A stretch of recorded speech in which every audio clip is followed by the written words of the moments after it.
এই যে এগুলো হচ্ছে সব মোটামুটি প্রেগনেন্ট সম্ভবত, মানে একদম বাছাই করে বড় বড় 50-60টা যেগুলো ছিল, যারা লিডারের ভূমিকায় ছিল তাদেরকে আটক করছি। এভাবে রেখে শাস্তি দিব। এইদিকে তাকা সবাই, এই ছবি তুলতেছি, তাকা। বড় ভাই আসলে সালাম কালাম তো দিতেছিস না, আবার ঠিক মতো তাকাইতেছিস না, মেনারে এত সমস্যা কিন্তু। এই তাকাই দিকে, এই যে দেখেন এক একটার অবস্থা। তো এগুলো হইতেছে একদম যারা লিডার পজিশনে ছিল, মানে সব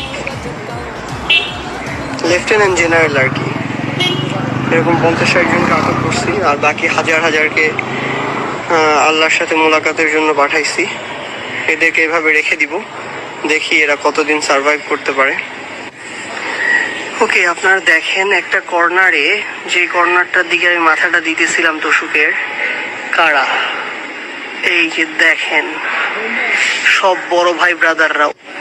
তোষকের উপরে হামলা গেল। এবারে একটু কাঁথাটার দিকে তাকাই, মানে বাদ যায় নাই আমার কাঁথাটাও। এই যে কাঁথাটার ভিতরের দিকে, একটু ভিতরের দিকে তাকান, এই যে দেখেন লাইনে লাইনে শুয়ে আছে কিভাবে এক একজন। আলো এই জায়গায় এই জন্য দেখা যাইতেছে না, একটু নাড়ায় দিই। ও আল্লাহ, একটু নাড়ায় দিয়ে ঘুমাইতেছে মনে হইতেছে সবাই। এই উঠো, এই যে উঠতেছে ভাই।